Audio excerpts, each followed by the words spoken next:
చెప్పొచ్చో లేదో గానీ తెలంగాణలో ఏం పీక్ కట్టలు కట్టినామని నేషనల్ పోయి చేస్తాం అధ్యక్ష. మనం ఎన్ని పార్టీలో జరుగుతున్నటువంటి అవినీతి అధ్యక్ష, ప్రభుత్వంలో జరుగుతున్నటువంటి అవినీతిని ఎప్పటికప్పుడు నేను వారి దృష్టికి తీసుకెళ్లడం జరిగింది అధ్యక్ష.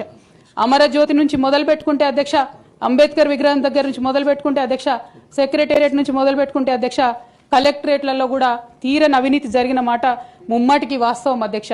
దీనికి పెద్ద ఉదాహరణలు సిద్దిపేట సిరిసిల్లలో కట్టినటువంటి కలెక్టరేట్లు రెండు వచ్చినటువంటి మొదటి వర్షానికే రెండు కూడా మునిగిపోయినాయి అధ్యక్ష.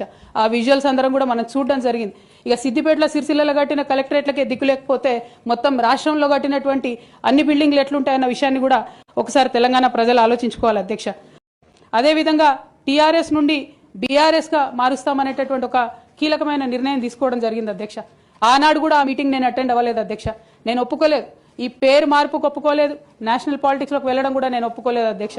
అంటే ఒక మాట అధ్యక్ష, ఇట్లాంటి హౌస్ లో చెప్పొచ్చో లేదో గానీ తెలంగాణలో ఏం పీక్ కట్టలు కట్టినామని నేషనల్ పోయి చేస్తాం అధ్యక్ష. మనం ఎన్ని పనులు మిగిలినాయి అధ్యక్ష తెలంగాణలో చేయాల్సినాయి? రెండు పెద్ద రివర్స్ లో, ఒక పక్క గోదావరి, ఇంకో పక్క కృష్ణ, 1,89,000 కోట్లు ఖర్చు పెట్టినాం అధ్యక్ష. కొత్తగా ఇచ్చిన ఆయకట్టు ఎంత అంటే 14 లక్షల ఎకరాలు అధ్యక్ష. 1,89,000 కోట్లు అంటే ఎంత అధ్యక్ష?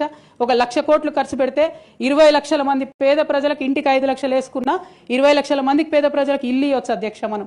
కానీ 1,89,000 ఖర్చు పెడితే అధ్యక్ష జరిగింది ఎవరికి, ఒరిగింది ఎవరికి అంటే ఒక వ్యక్తి 1989లో కంపెనీ పెట్టుకున్న ఆయన మన తెలంగాణ వచ్చిన తర్వాత ఫోర్బ్స్ జాబితా ఉంటుంది అధ్యక్ష, దాంట్లో 45వ స్థానం ఒక కాంట్రాక్టర్ దక్కించుకున్నాడు అధ్యక్ష. అంతకుమించి జరిగింది ఎవరికి ఏం లేదు అధ్యక్ష. ఇండ్లు లేని పేద ప్రజలకు ఇండ్లు రాలే అధ్యక్ష. కానీ ఆ కంపెనీకి మాత్రం 1,02,666 కోట్ల విలువైన ప్రాజెక్టులు ఒకటే కంపెనీకి పోయింది అధ్యక్ష.